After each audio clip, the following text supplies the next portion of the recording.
Bright, please, let's have you.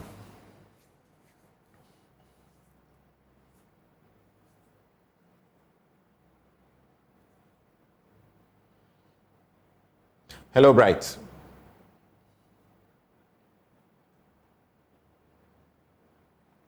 Please unmute.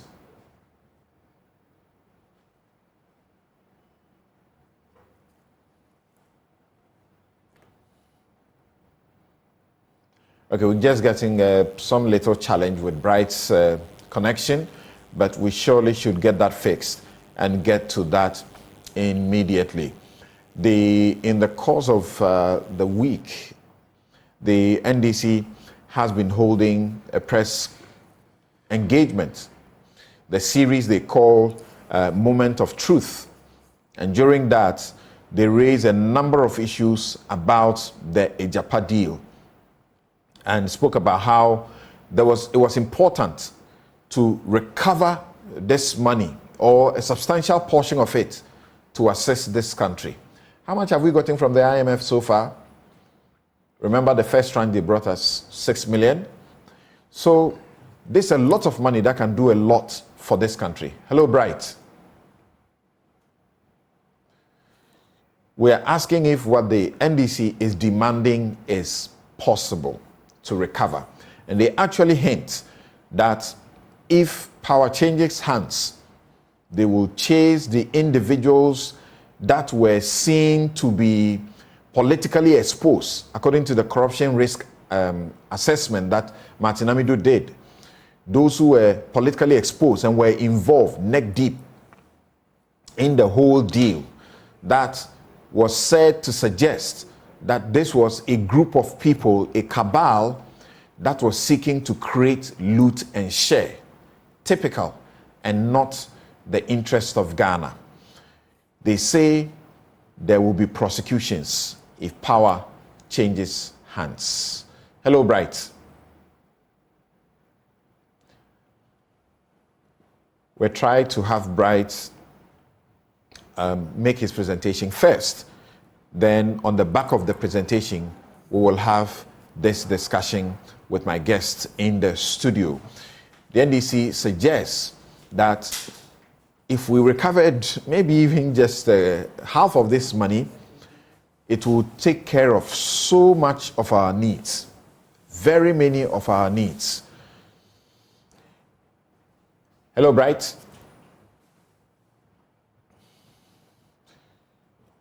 Technology just failing us this morning in this manner, but we will definitely get Bright back to be able to commence the discussion with him.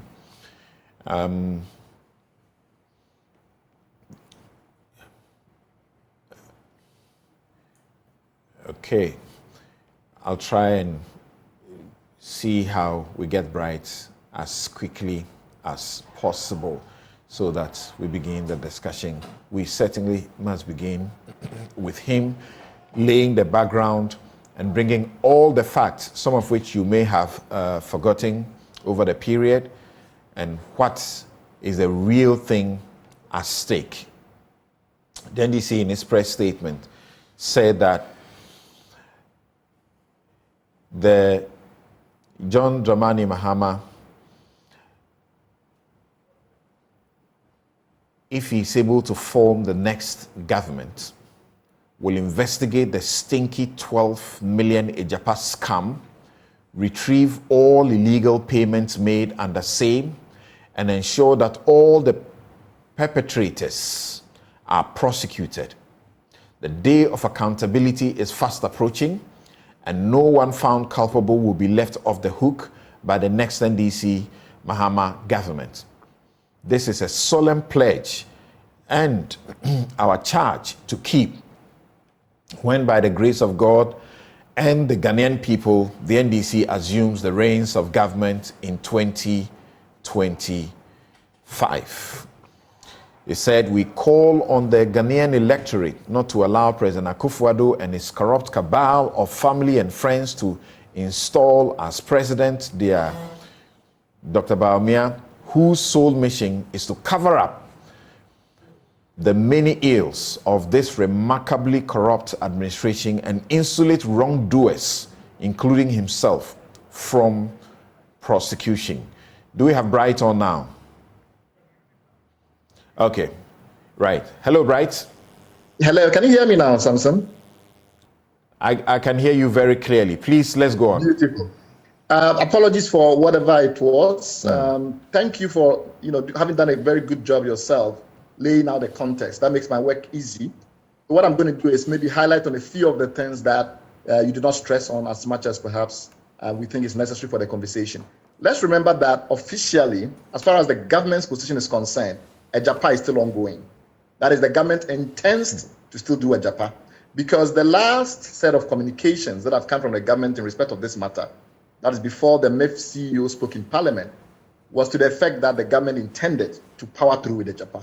You recall that when this current board of the MIF, the Minerals Investment and Income Fund, was being inaugurated, the Minister of Finance issued an instruction to that board that they should go ahead and do Agyapa based on advice that they had received.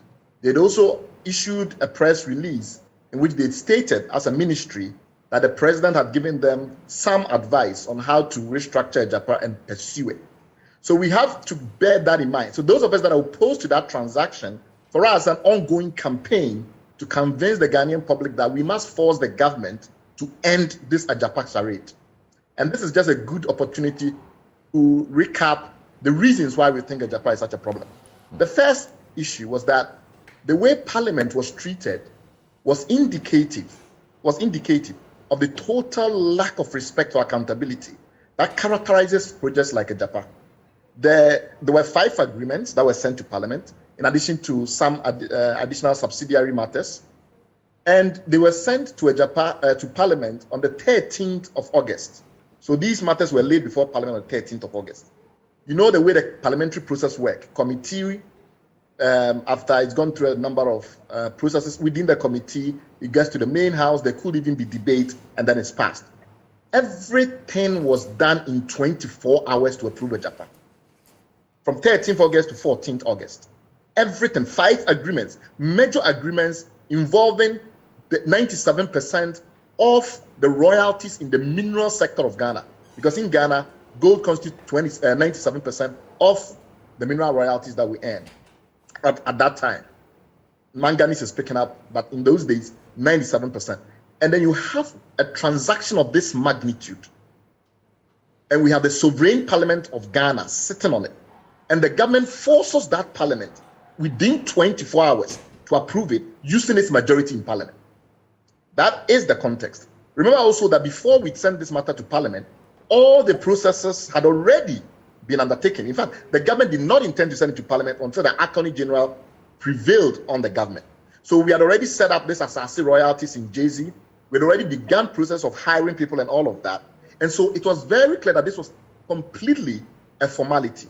It was a mere formality sending it to parliament. There was no need, as far as the government was concerned, to ensure that there was sufficient review by the people's representatives. And that's a very important point, because I'm building up to a point.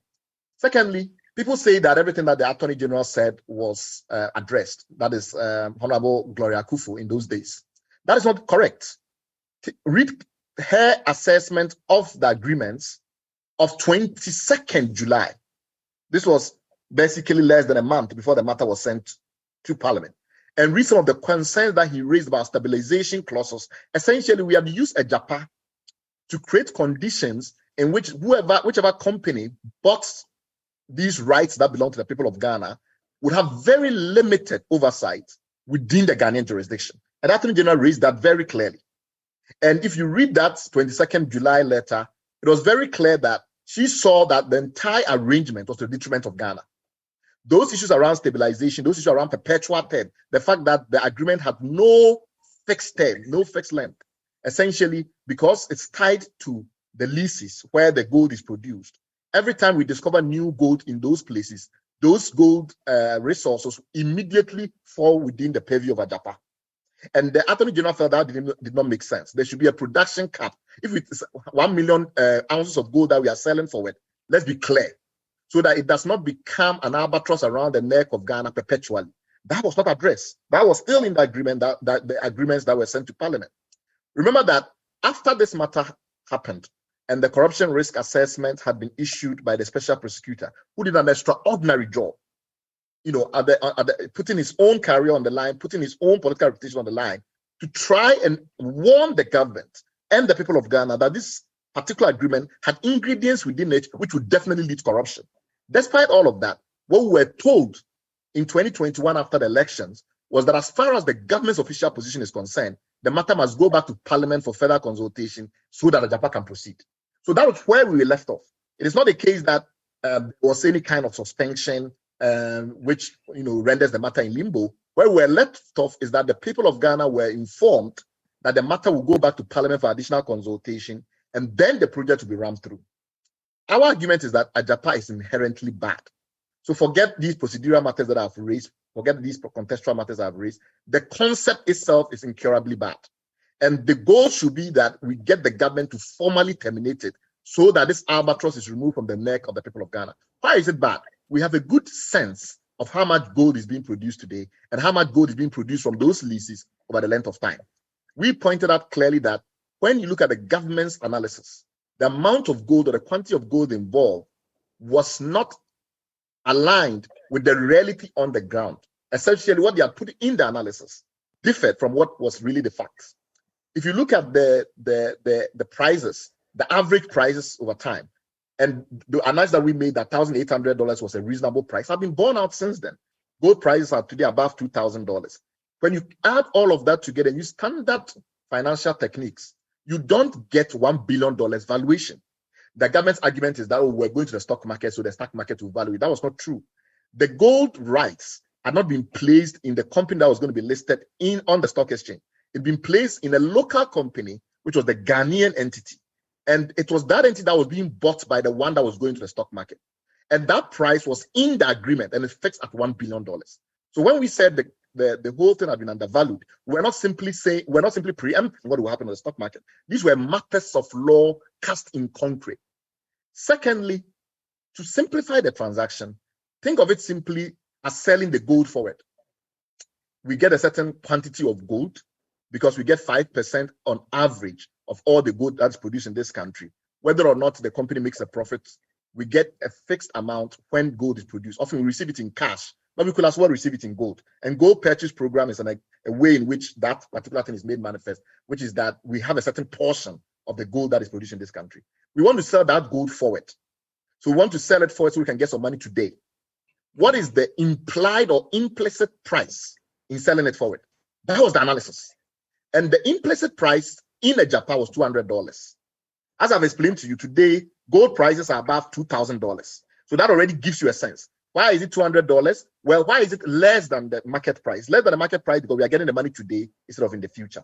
So what you do is you compare it with other similar transactions and say, what was the implicit price of gold in those transactions? So we look at several transactions around the world where this principle of streaming, where gold income in the future or gold revenues in the future is received today. And we say, what was the implicit price of gold in those transactions? And we found out that in the case of Ghana, this country was being cheated because the price in our transaction, despite all the other advantages, which is that the volume is not capped. So anytime a new discovery is made, that gold is made available to the company. Despite all of that, we're still selling the gold for $200 into the future.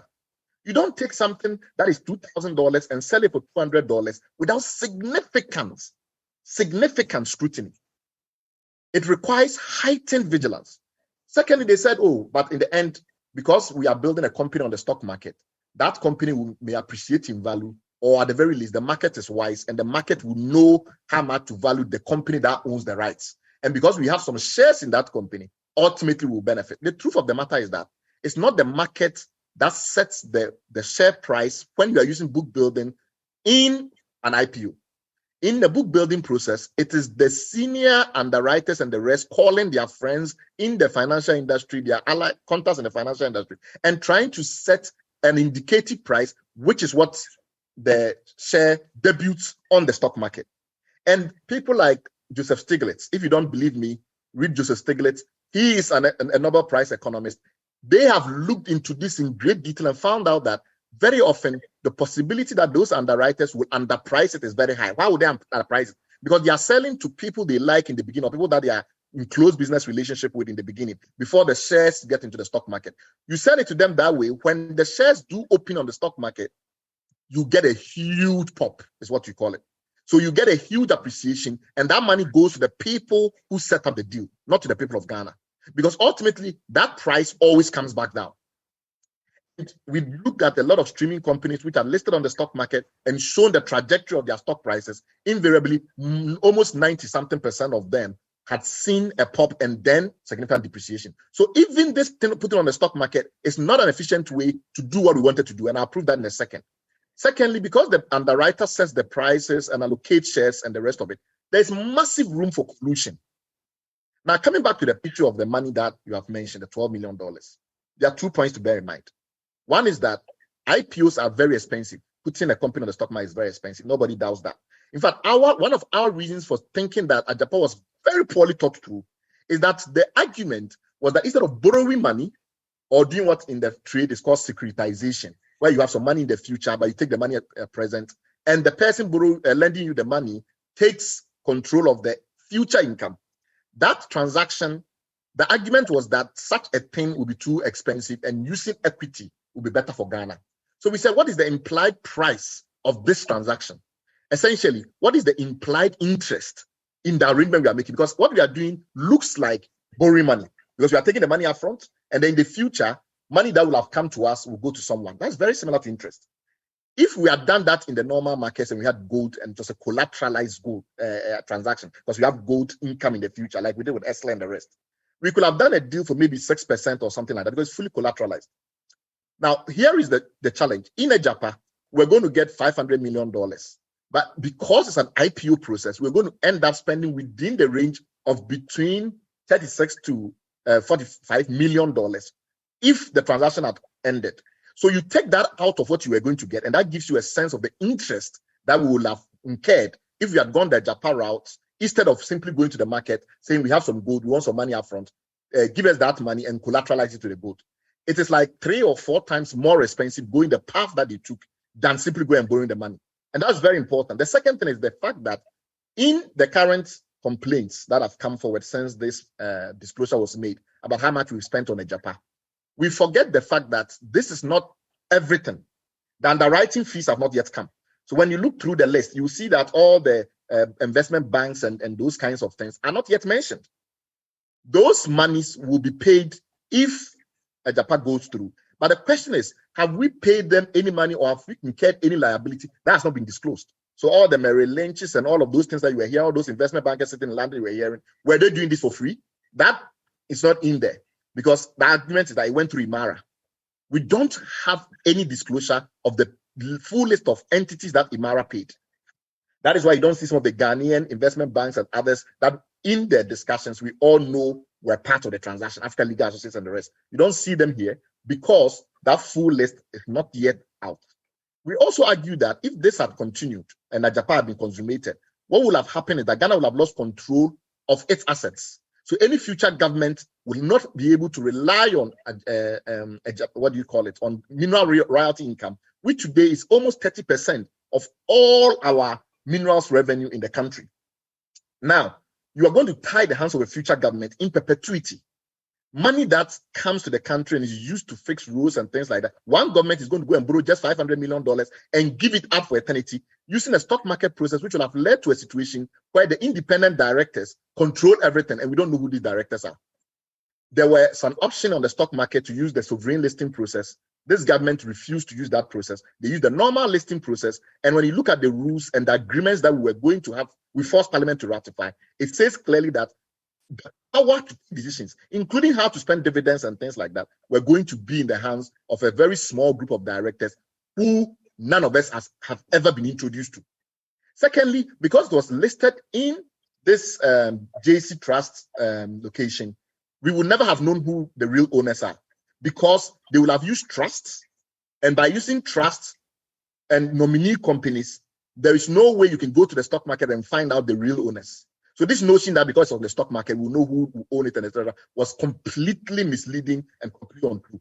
In fact, there have been investigation in the US Senate and others which we disclosed during the period of the advocacy, that shows that one of the greatest ways to hide ownership of equity was to use tax haven jurisdictions with strong secrecy requirements like JC, and then use trust entities where you put the shares through a trust entities, use nominees to disclose that to the stock market. Go and look at Atlantic Lithium, for instance, the company getting our lithium, and look at the list of owners. You see that they're all nominee companies.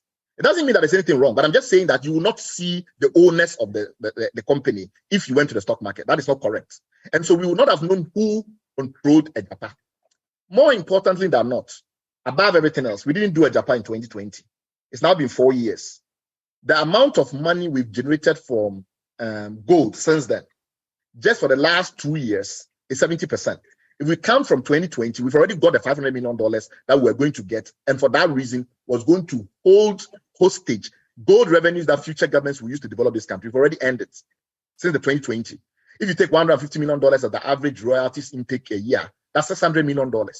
Why on God's good earth will we have gone to the stock market, taking $500 million, put our resources there, stack it somewhere in Jersey, under the control of directors that none of us have ever been introduced to, just for $500 million, and then claim that the 51% that we own will appreciate when other streaming companies have not shown that appreciation, and therefore the likelihood that we'll have even have got dividends ever was very, very threatened. How on earth will we have done that? That is the point. The issue is not just about the $12 million spent. More will be spent. We think 3 times more will be spent if this process continues to the end, because they have to now pay underwriters and investment bankers. And for that reason, and given the fact that we think it's incurably bad, the government must formally tell us they've stopped pursuing Agyapa. That is the issue, Samson. One or two questions for you. We know that in 2023, the ECOWAS court delivered a judgment in the matter that the CSOs, Transparency International, which was eventually disqualified in the process, Ghana Integrity Initiative and the Anti-Corruption Coalition of Ghana, the matter that they took before the ECOWAS court. The court gave a judgment in favor of the government. And we know that government communicators have used this judgment as a victory song, so to speak, to say that there was nothing wrong with Agyapa. And so it confirms what they were saying all along, that you, the CSOs, were getting things wrong. For example, there were allegations that Gabriel Asarochiridako's firm benefited in excess of $2 million and so on. He came public to correct that, to clarify that. And he said that his firm got only about $103,000 and it was not paid by government. It was paid by the main transaction advisor, to his firm and not to him, so to speak. So what do you make of the point? This is sort of a good thing for the government to use as a basis to continue, that even the ECOWAS court has said the people don't have any case. I'll just read a small portion of that judgment at page 30, paragraph 76. It says the court is quick to state that the proof required in this instance of a claim for breach under Article 21F of the ACHPR is that the Commonwealth of the people of Ghana has been disposed of in a way that does not benefit them, thereby depriving them of it. The court had already stated that what this case was, it was a preemptive strike, and they didn't think that it was right to bring this case. Then it concluded here that what this court has before it are in fact evidence of processes that flow from democratic institutions and have gained approval from the people's representative, i.e. the parliament. So parliament had approved all the agreements. So why can you go to a court to want to set it aside? Okay. So 5 quick points. One, it's important to remember that it's not all the CSOs that came together against Agyapa that went to the courts. It was not there were like almost 40 or something CSOs that created the CSO on extractive matters. It wasn't all of those, that it wasn't even done in the name of that movement or that alliance. This was Transparency International and very respected local anti-corruption organization that decided that on the basis of the special prosecutor's investigation, they had a case. That's right. So that's number one. That's very important to clarify. So I, for instance, don't know anything about these proceedings. I didn't testify. I wasn't part of preparing it, etc. The second point to note is that it was brought only pursuant to the Human Rights Convention within the Regional Human Rights Convention. That's right. So this was not a matter that was looking into the propriety of the deal. It was looking about the human rights of Ghanaians on the basis that the assets, these gold resources, are part of our Commonwealth. And so have somebody's human rights been breached because the government wants to do this? That's very important to bear in mind. So it doesn't look as if a court has looked into the matters I have been talking about today, the financial propriety, etc.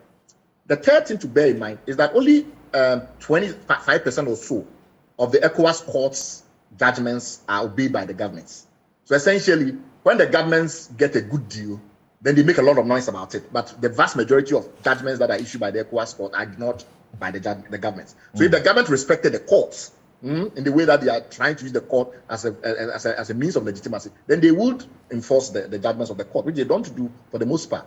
The fourth point to note is that the basis of the arguments was what you lawyers know very well, which is the principle of subsidiarity.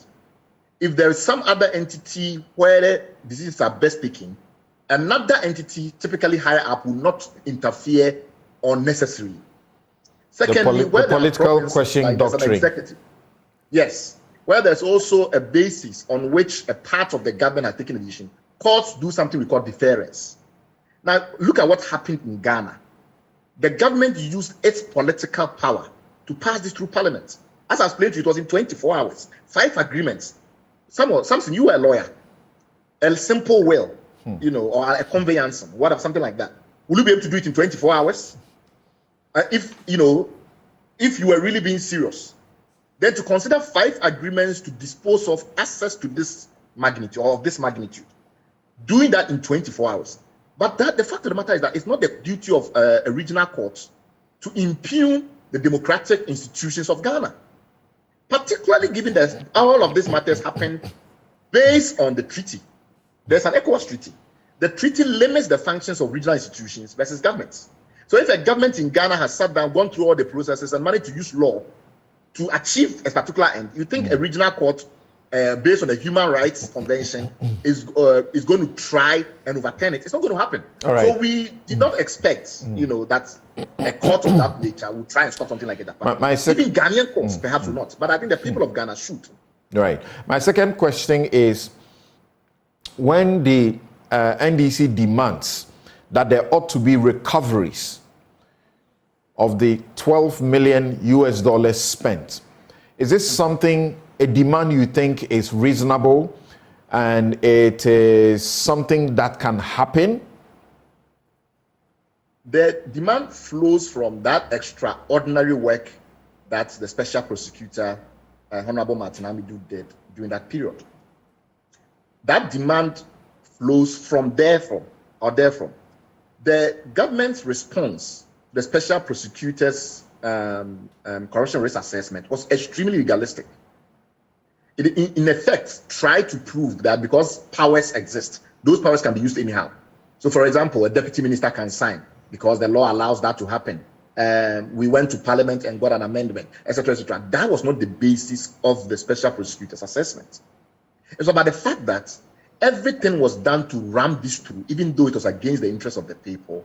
And there were reasons, as I've given, some of them that I've given, that suggest that Agyapa could be a conduit for massive corruption, the way it has been designed. That matter was never addressed. Look at the Ministry of Finance's response. Read it carefully. They don't tackle any of these things. Everything they did was to try and establish that they had a power by under law to do the things they've done, and they've done them. So if the NDC makes an argument on broader strategic grounds, as well as on ethical grounds, and say that we don't think the way that these monies were spent were in our interest, and that they want to recover it from the companies and the rest of it, of course, it will be very complicated because you have contractual matters and you have a state party, you have these private companies. We have not seen the agreements. The starting point for the NDC will be to call for the agreements between all of these entities and the subsidiary agreements between those companies and all the subcontractors, not all of whom have been disclosed. That's number one. Number two is to ask for the compliance history of these companies, because they were still set up in Ghana, in Jersey, etc., etc. What is their compliance history? Number three, to ask for the liabilities that are still being built up. Because remember that when you set up a company, there are compliance costs that continue. I think the NDC can do a much more systematic job before it gets to the point where it can do recoveries. It needs much more information. And I asked that question also bearing in mind that once there was no listing on the London Stock Exchange by the 31st of December 2020, the agreement had lapsed. But the agreement can be reinstated, because within the agreement were provisions that allow for reinstatement of the agreement based on mutual consent of the parties. But remember that, who are the agreements with though? A lot of the agreements were structured between Agyapa in Jersey and Agyapa in Ghana. People forget that. Some of them, of course, structured with state entities like the MIF and the Bank of Ghana and others. If the government insists that this is a good thing and it wishes to reinstate those agreements, it can reinstate them by having those agreements re-signed. But the point we are making is that the whole Agyapa idea is incurably bad. We should not take all the most assured income. You know why I say it's the most assured income? Government gets royalty money, whatever happens in the international market and whatever happens to the companies. The rest of the money we get, corporate tax and the rest, are dependent on volatile factors. For that reason, every government in the future can only rely on the royalties when it comes to real forward planning. So to take all of those, sell it forward at $200 an ounce, and use that money for very little, because $500 million is not going to do much for you. As you explained yourself, Samson. What will $500 million do for a country like Ghana, where at one point last year, we're getting $23 billion in forex throughput through our banks? $23 billion of forex in the first half of 2023 went through our banks. This is not a country that $500 million can make a material difference to. Why will you sell forward our gold for $200 an ounce when it sells for $2,000 today, just for $500 million? Right. It doesn't make any sense. My final question to you briefly, you have done and have been consistent about the assessment and how we are selling Ghana cheap, our royalties cheap in this respect. Yes. Beyond that, you know, some of the things that actually got the debate very heated and suspicious was the involvement of the law firm of Gabi and the role of Yao Safomafo's son. Is it not possible to look at things from the way you look at them without looking at the individuals that are politically exposed and allowing that to cloud, you know, the opportunity of a fair assessment of the process? So as we've stated, the procedural lineage of this entire transaction is contaminated. The way it went about, you know, forced through parliament, etc. The special prosecutor did an extraordinary job. It was a very technical piece of work, but most people are not taking their time to read it, to uncover procurement bid rigging, which in this country is very hard because of the nature of our procurement institutions. The PPA will approve anything you send to it if you are politically powerful enough. It's a completely worthless institution at this point. So when you use the PPA law and things like that in the current institution and the rest, you can get any result you want. What the special prosecutor did was to extraordinarily and excellently unpack that procurement rig agenda. And some of that was exacerbated because you had politically exposed persons. I'll give you a simple example. Why can you claim that? How can you claim that Agyapa was being done in our interest as Ghanaians? And up to today, nobody has ever disclosed the directors of Agyapa. You, Samson, you are a very prominent journalist in Ghana. If I ask you who are the directors of Agyapa, do you know? If I ask you who are the officers of Agyapa, do you know how they got there? How was this conferring recruitment that they said somehow managed to land on the desk of the son of the senior presidential advisor? You ask a company, a global company, look for the best Ghanaian to manage this. And they look across the country. They find someone, another investment banker, no background in minerals or mining, hasn't run an IPO company before, etc. But somehow he's politically exposed. I think all of these matters must be properly inquired into. How did they recruit those people? They said they paid $1.5 million to them already, the staff of Agyapa. You don't take $1.5 million of a struggling country like this and distribute it among so-called directors and officers that the country don't know about, whose credentials have not been explained to us, and how they got the job not explained to us. So I think there's a basis for that assessment as well. It's just that we were focused on Agyapa in and of itself. In all Ghanaians have yet got into. In 1 minute, some of the viewers have sent messages, and they are making a comparison between this and SML. Is that a fair assessment to do? Yes, because the procedural history of SML is very, very dangerous as well. How do you come to a conclusion that 0.75% of all of Ghana's minerals and $0.75 every time we sell a barrel of oil should go to a company, when that particular company was a mushroom company? It was set up in 2017 by with no history at all in revenue assurance, in the line of work for which it's supposed to be doing. All the revenue assurance auditors in Ghana who have been doing revenue assurance work for telcos, for mines, etc., we didn't find any of them. Somehow we managed to source a big contract like this to a timber merchant and entitle that timber merchant to 0.75% of all our mineral revenues. How much does the government get in royalties? 5%. A company, just because it's going to help us do some auditing, gets 0.75%, and we don't know who these people are. Up to date, nobody has been able to show us who the founder of SML is in terms of or in relation to their capacity and competence for the assignment they've been given. Why do we do this to ourselves in this country? We have to be able to be bold and tell politicians that they cannot take us for a ride. Explain things to us clearly, show accountability. Don't just do things and say because you have the power and the law is with you on your side, you can do whatever you want. I don't think that's how you build a functional, sophisticated society of any kind. Bryce Simmons, thank you so very much. Bryce Simmons is Honorary Vice President of Imani Africa.